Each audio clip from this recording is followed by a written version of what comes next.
Welcome in Eve Education School. Like and subscribe.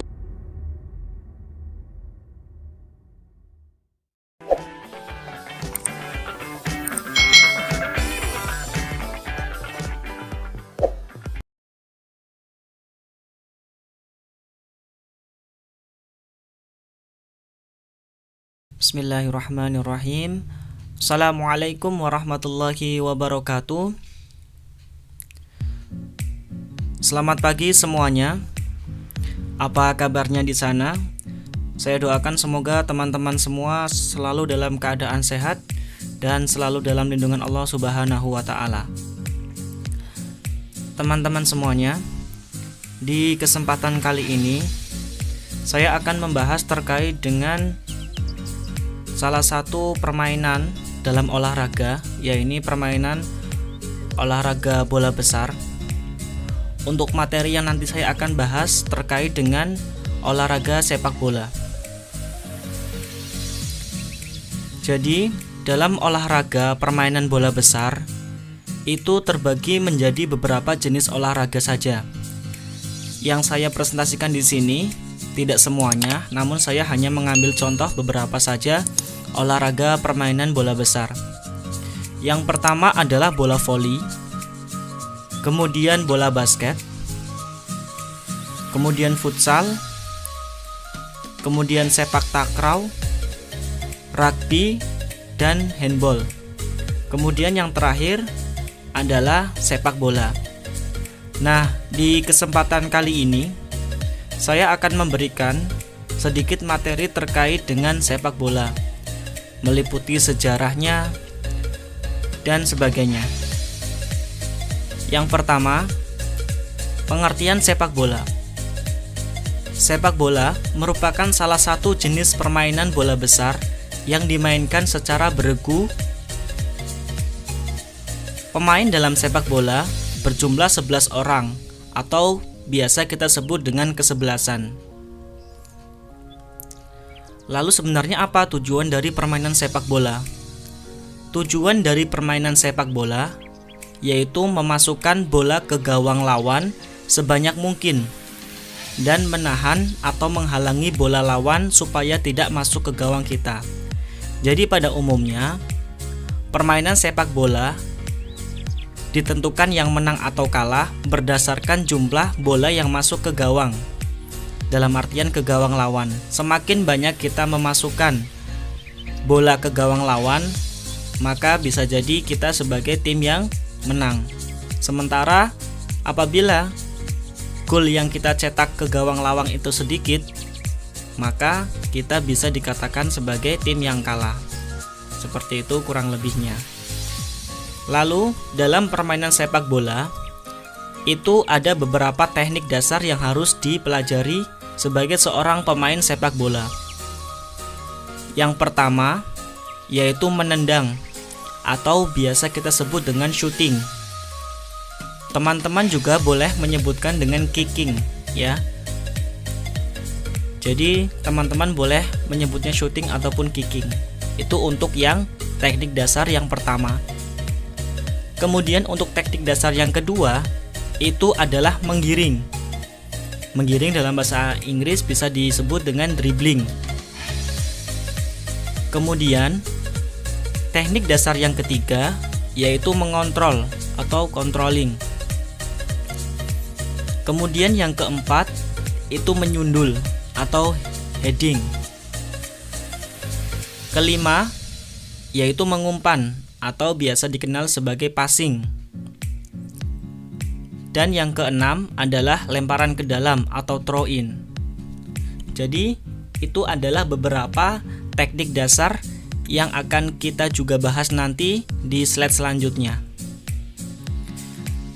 Sebelum kita masuk ke teknik dasar, kita cari tahu dulu atau kita mengenal dulu bagaimana sejarah singkatnya sepak bola berada. Jadi, sejarah sepak bola dimulai sejak abad kedua dan ketiga sebelum Masehi, tepatnya di Tiongkok pada masa dinasti Han. Pada saat itu, sepak bola dimainkan untuk melatih fisik para tentara. sekaligus menjadi hiburan ketika perayaan ulang tahun kaisar. Bola yang digunakan pada saat itu terbuat dari usus dan kulit binatang. Sepak bola modern pertama kali berkembang di Inggris. Permainan sepak bola yang dimainkan di Inggris menetapkan peraturan-peraturan dasar dalam sepak bola. Pada tahun 1365, Raja Edward III melarang olahraga sepak bola karena banyak menimbulkan kekerasan selama pertandingan.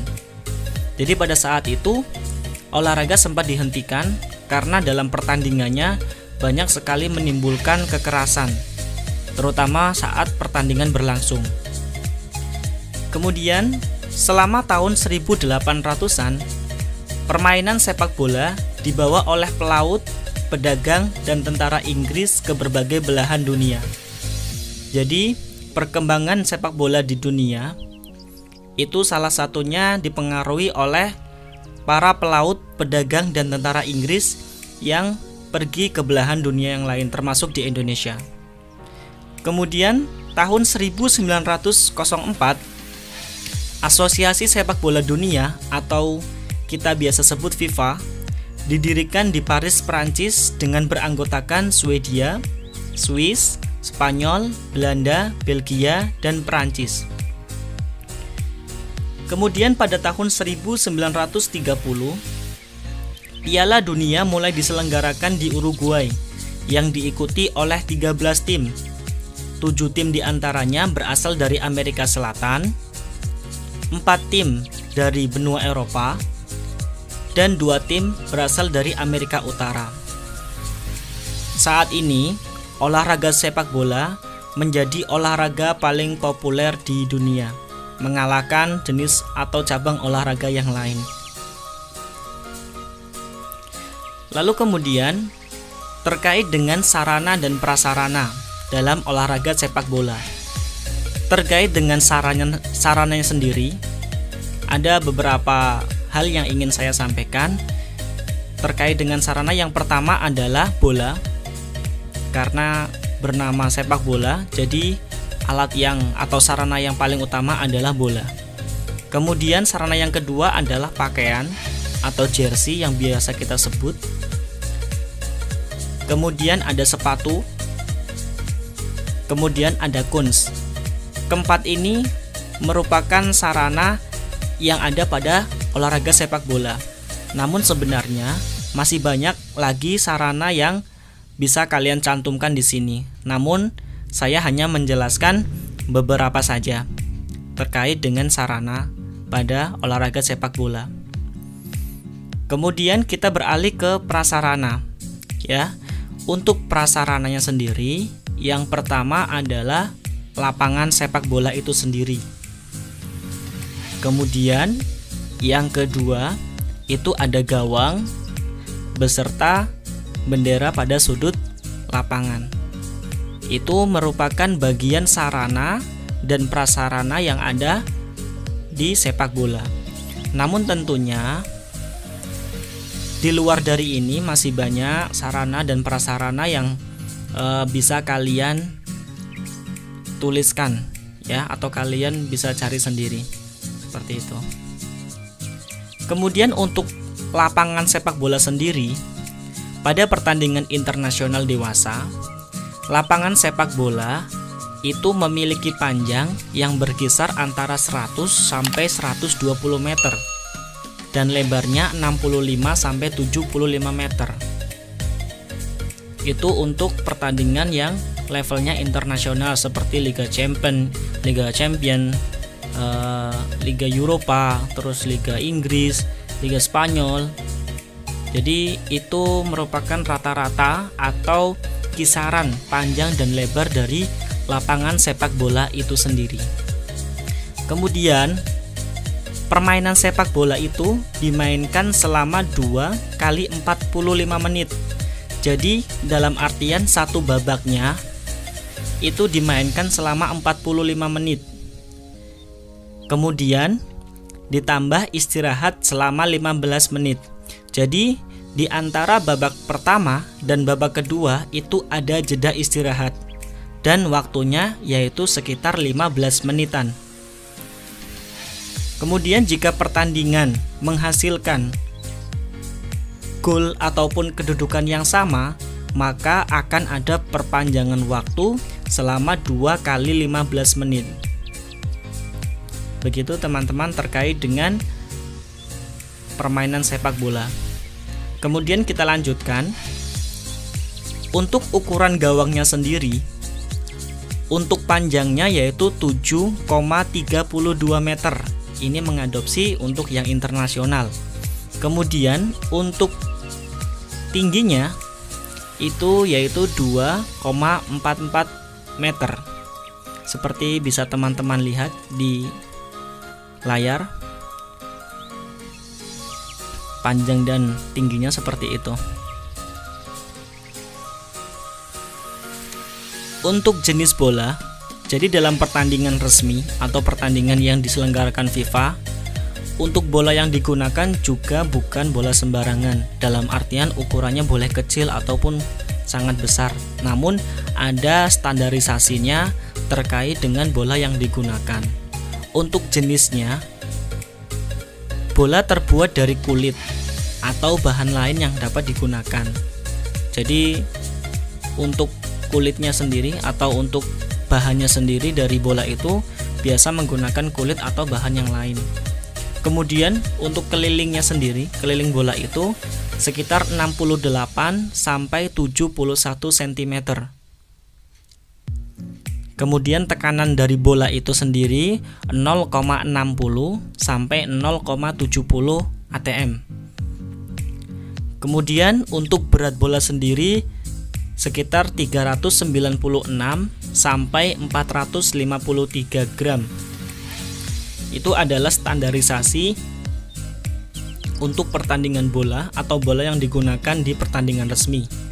Seperti yang dipertandingkan di Piala Dunia, Liga Champions ataupun liga-liga top di Eropa sana, termasuk di Indonesia.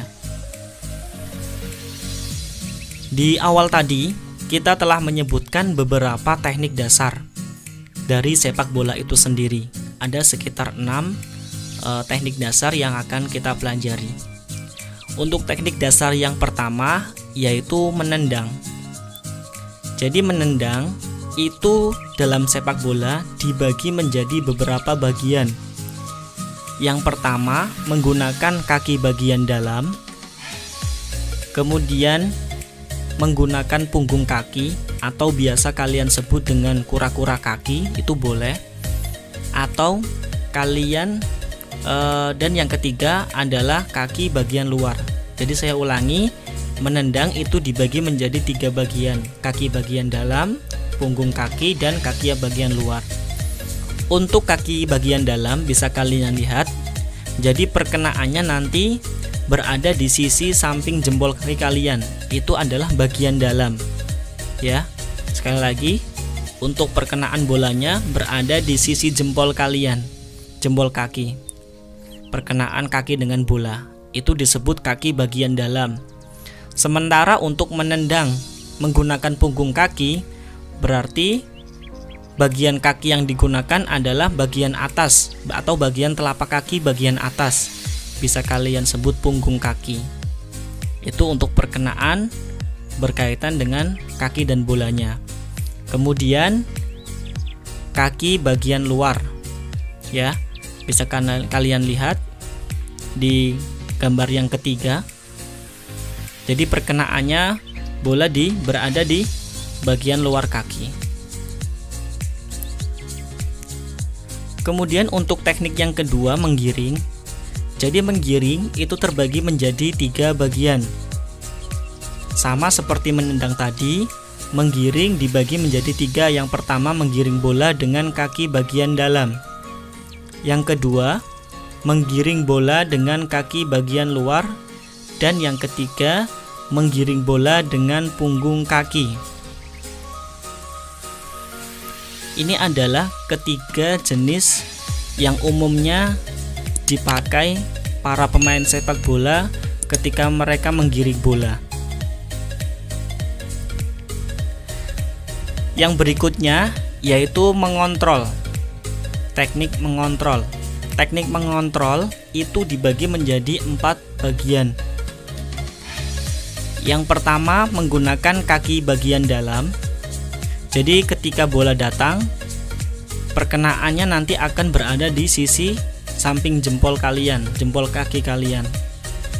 Kemudian untuk punggung kaki itu sama, yaitu perkenaan bola berada di atas telapak kaki atau kalian bisa sebut sebagai punggung kaki, seperti gambar nomor 2.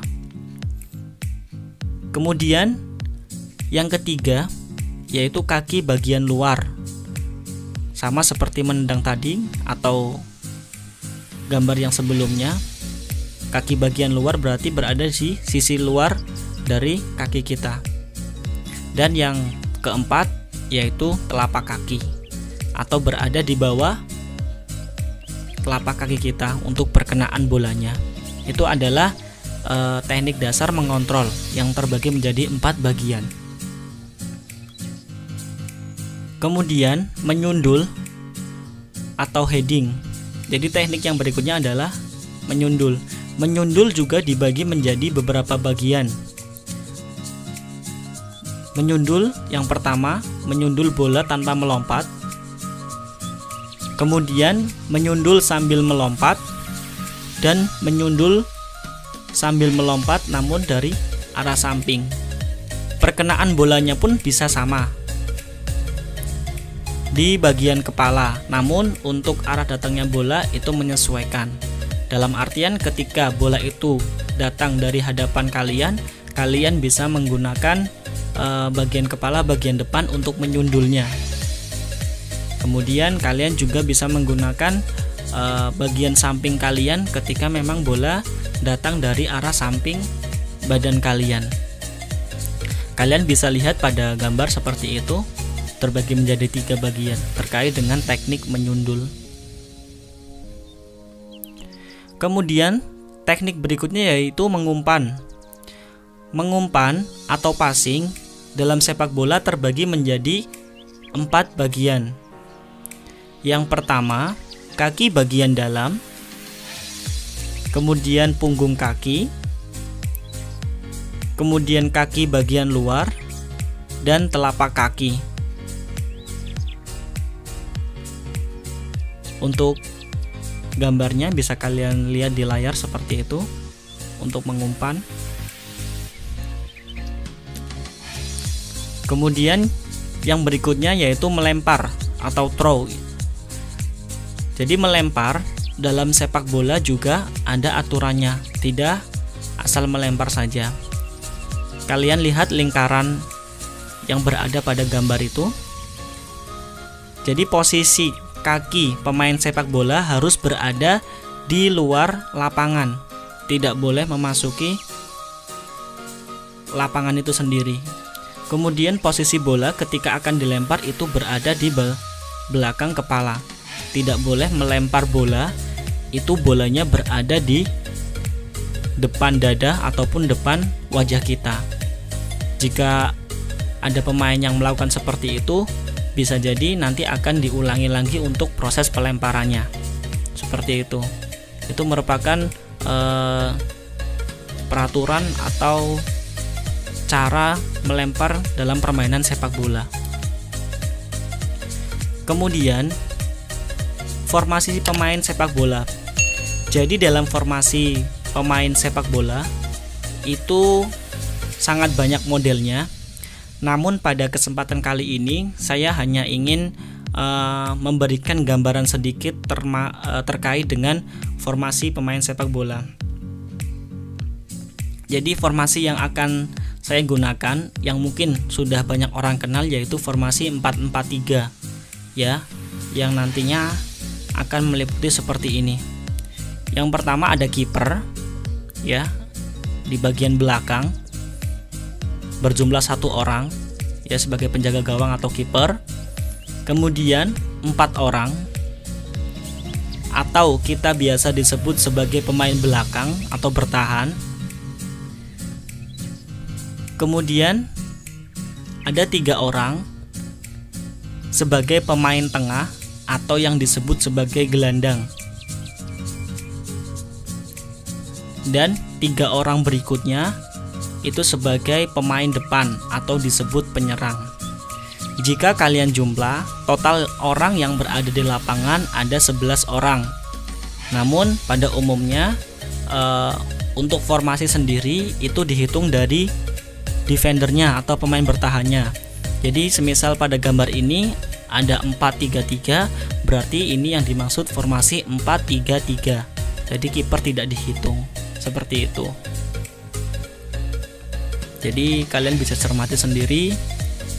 Namun untuk formasi sebenarnya bisa bervariasi ya, tergantung pertandingannya melawan siapa, kemudian taktiknya seperti apa. Jadi menyesuaikan. Terkadang ada yang pemain bertahannya cuma 3, atau pemain bertahannya nambah 1 menjadi 5, terus strikernya cuma 2. Kemudian ada yang pemain gelandangnya ada berjumlah 5 ataupun 4, seperti itu. Jadi terkait dengan formasi sebenarnya sangat umum dan sangat fleksibel, tergantung dari pertandingannya itu sendiri.